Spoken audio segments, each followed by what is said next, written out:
Welcome back to another video. Today we're going to be talking about the dopamine detox and why it's so important. So if you're feeling in general on a day-to-day basis and you're not exactly sure why that your exercise is pretty on point, diet's pretty on point, you're doing things that you think you're supposed to be doing, you're going through a process, but you still feel tired or scattered or confused, it may be because a lot of the activities that you're doing, they're not conducive to creating a state of serenity and inner peace to a degree that is going to allow you to sit in a quiet place without any stimulation. Because if you notice yourself not being able to do that, it's very likely that you're relying on external sources to create the chemicals internally in your brain to actually make you feel good and positive and motivated.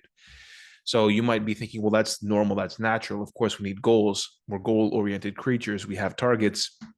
And of course, we have relationships and we have responsibilities, and all that stuff is great.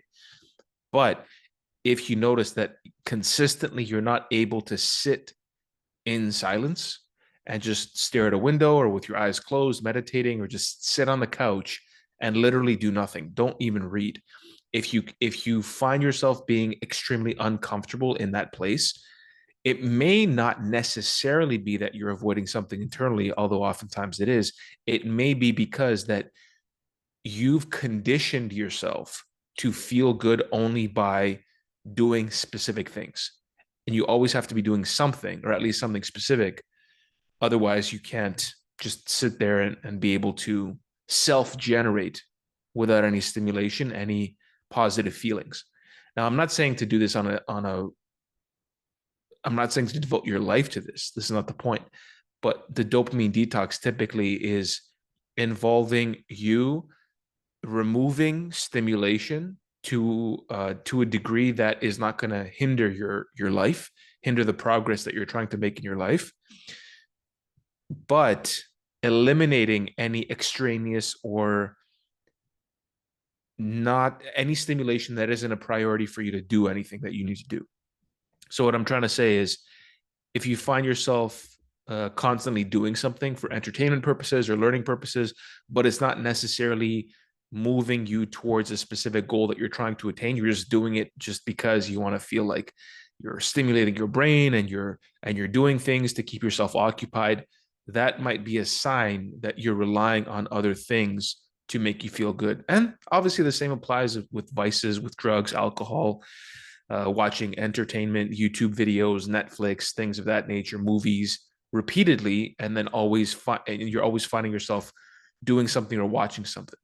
So the reason the dopamine detox is very important is because you're resensitizing. I don't want to talk about receptors or anything like that, but you're resensitizing yourself and your own experience to be able to self-generate a state internally that doesn't require you to go anywhere or do anything. And when I say this, I don't mean that this is a long-term solution to your to whatever ails you. But what I'm saying is it's going to allow you to put yourself in a state where you're going to be able to make better distinctions between the things that you can do, the things that you should do, the things that you want to be doing, the things that you think are taking away from recharging your energy or moving towards your purpose. So you're going to be able to more easily categorize things and therefore organize your mind and organize your life. So here's the thing is that we can't always be totally clear on who we are and what we want and where we're going and what is the priority when we're always doing stuff. We have to be able to take a pause, and we have to be able to, when I say take a pause, I mean take a total pause, like stop completely. That is going to allow you to really start to process what you're experiencing, because remember that we're not just beings that are able to consume an unlimited amount of information and then always execute on that information. So we're not designed that way.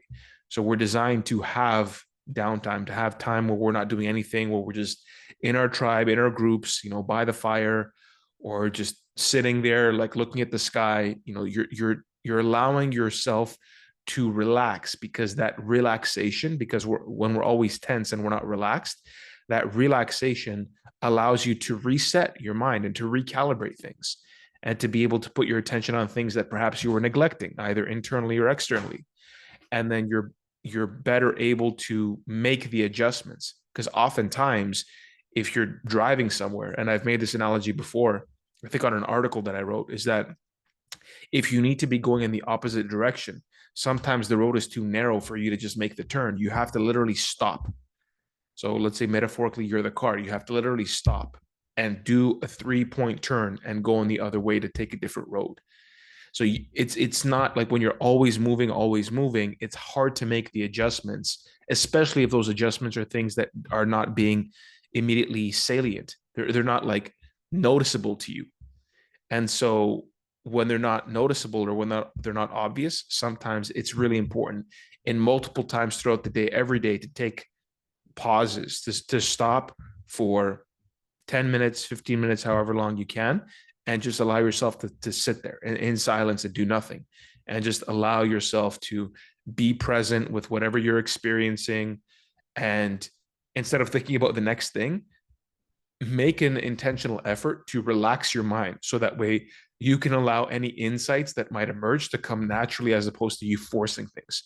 So you're like, okay, I'm going to relax, but I have this thing I have to do, or this thing that I want to do. So I'm just going to think about that thing. That's not the point of the exercise. The point of the exercise is not for you to intentionally think about things while you're by yourself. It's really just to shut things down, right? To press that button on the computer to allow your computer to shut down. Sometimes you notice computers, we run too many programs, they start to lag.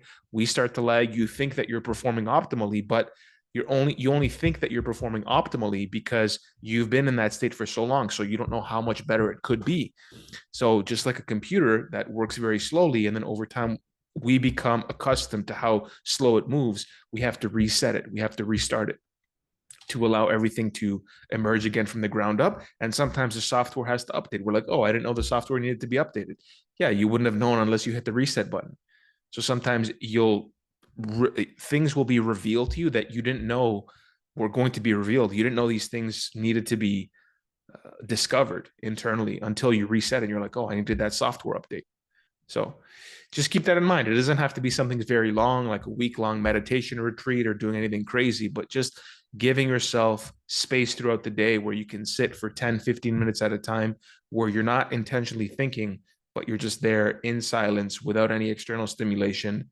You kind of let your mind go, you relax yourself, focus on your breath, look at something, look at a cloud outside, or eyes closed, or whatever, however you want to do it. And that way you can see what emerges, and whatever emerges, you're going to be able to use it for your benefit. That's a guarantee, because that's information that's coming from you. It's coming from deep within you. And so you're going to be able to sort that out properly, and then be able to reintegrate that into your life. And then you notice that when you do this consistently, you're able to put things in their place that were out of place before. And you didn't know that they were out of place because you were always in that mode of go, go, go. And you never took a moment or a couple of moments throughout every single day to really just pause and recalibrate. So hopefully that was helpful. Please like the video, subscribe to the channel if you enjoyed this video, and also sign up for the school group. It's live. So I recently launched it, and it's free. And there's about 20 members in there. We do group calls twice a week. So if you enjoy my videos, you like my style, and you want to join these group calls, we go pretty in depth on multiple different topics, whether it's business, whether it's religion, whether it's self-love, whether it's habit formation, anything and everything that we discuss on this channel, we also discuss in the group as well. So if you enjoy that, then go ahead and join me in the group. Otherwise, I will see you again tomorrow.